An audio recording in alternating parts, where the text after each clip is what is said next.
Knowing the exact macros in everything you eat isn't always possible. Whether it's travel, office luncheons, or birthday parties, life won't make tracking easy on you all the time.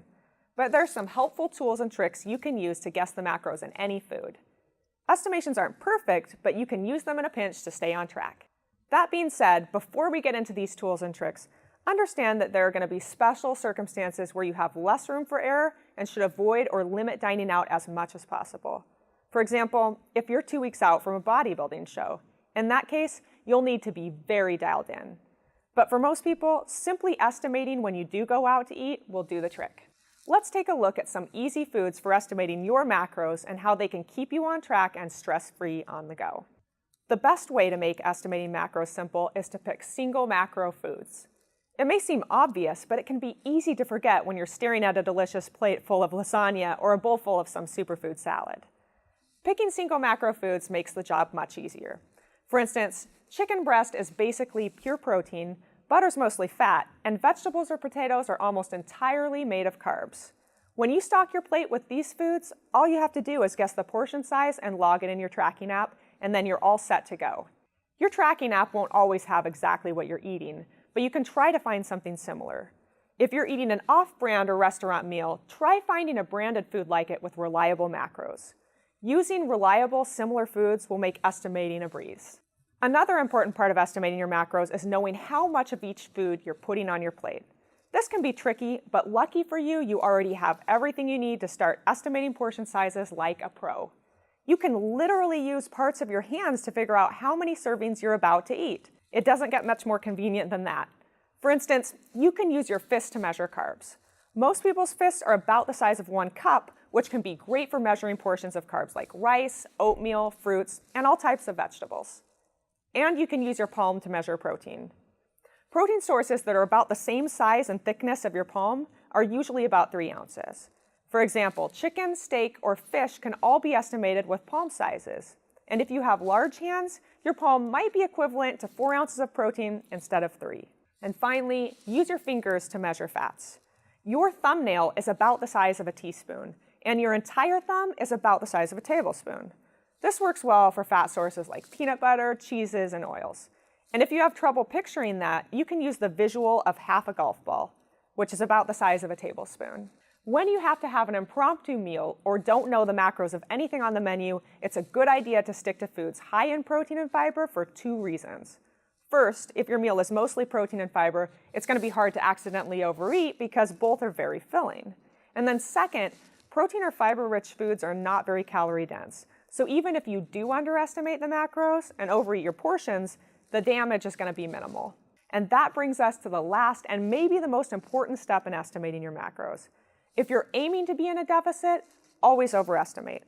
Whatever tactic you use to guess those macros, the best rule of thumb is to take that guess and add at least 10%.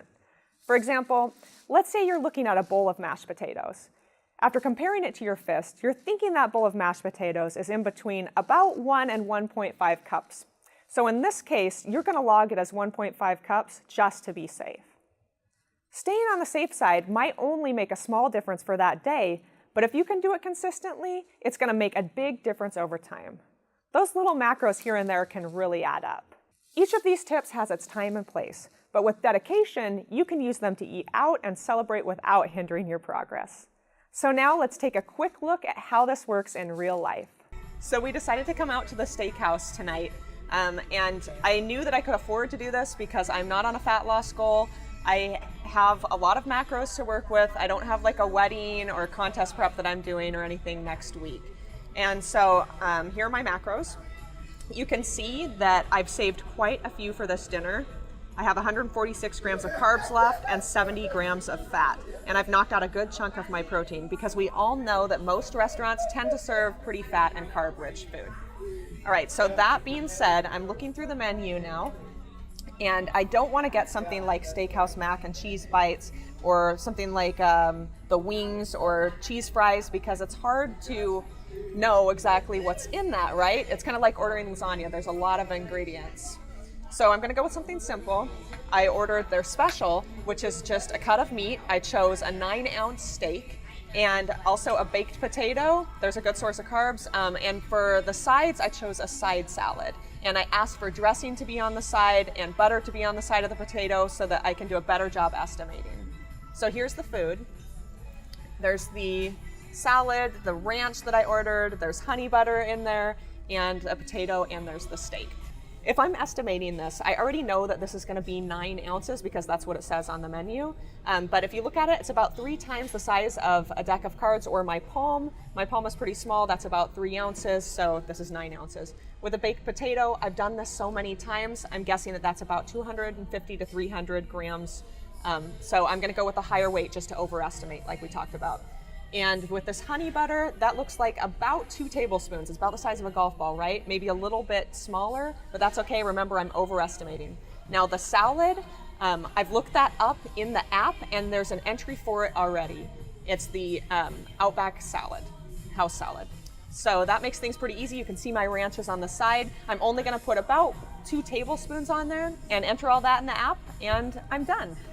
So as you can see, I'm within the compliant range on both protein and fat. I went 9 over on protein, 5 over on fat, but you can see I have almost 60 grams left of carbs to eat for the day. So what I'm gonna do when I go home is eat gummy bears or fruit or something that just has a lot of carbs but is low in protein and fat to make up those numbers. But I didn't go over, and that's the key, guys. That's a success.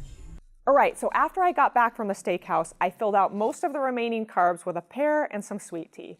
Random, I know, but it works. Even though I was slightly over on fat and protein, I was a little bit under on carbs, so I was still within the compliant range for each of my macros. See? Following a few simple tricks can make estimating and hitting your macros easy.